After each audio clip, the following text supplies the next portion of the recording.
रोज़ा भूलने की मासूम गलती। प्यारे बच्चों, एक दफ़ा का जिक्र है कि एक प्यारी सी बच्ची थी जिसका नाम आलिया था।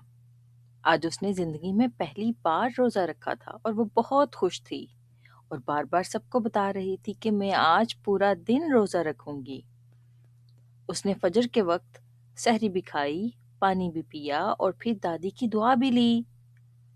और फिर क्या हुआ कि दोपहर का वक्त था। आलिया टीवी लाउंज में बैठी थी। मेज पर उसके सामने बिस्किट रखा था। वो किताब पढ़ रही थी और बिस्किट को देखे बगैर चिप चिप एक टुकड़ा उठाया और मुंह में रख लिया। जैसे ही पहला लुकमा लिया, अम्मी ने पीछे से आवाज दी, आलिया बेटा तुम रोजे में हो। आलिया की आंखें फौरन खुल गईं और वो फौरन रुक गईं और वो बोली, अम्मी मैंने भूल कर खाया, मैंने जानबूझकर नहीं खाया, क्या मेरा रोजा टूट गया? अम्मी का प्यार भरा जवाब। अम्मी मुस्कुराईं, उन्होंने आलिया को अपने पास बिठाया और कहा, बेटा नबी करीम सल्लल्लाहु अलैहि वसल्लम ने फरमाया है कि जो शख्स भूल कर खा ले या पी ले, अल्लाह ने उसे खिलाया पिलाया और उसका रोज़ा नहीं टूटता। ये सुनकर आलिया का दिल खुशी से भर गया। वाकई मेरा रोज़ा अभी भी है। अम्मी ने आलिया के सर पर हाथ फेरा।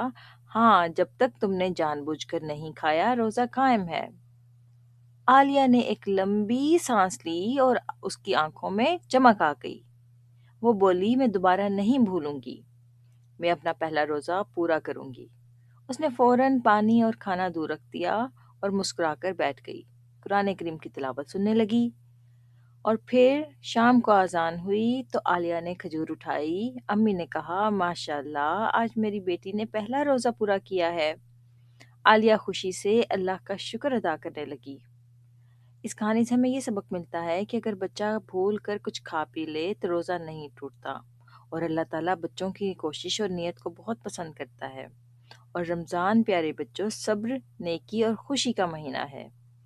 हमें उम्मीद है कि आपको हमारी आज की कहानी पसंद आई होगी। इंशाल्लाह हम फिर हाजिर होंगे एक और अच्छी सी कहानी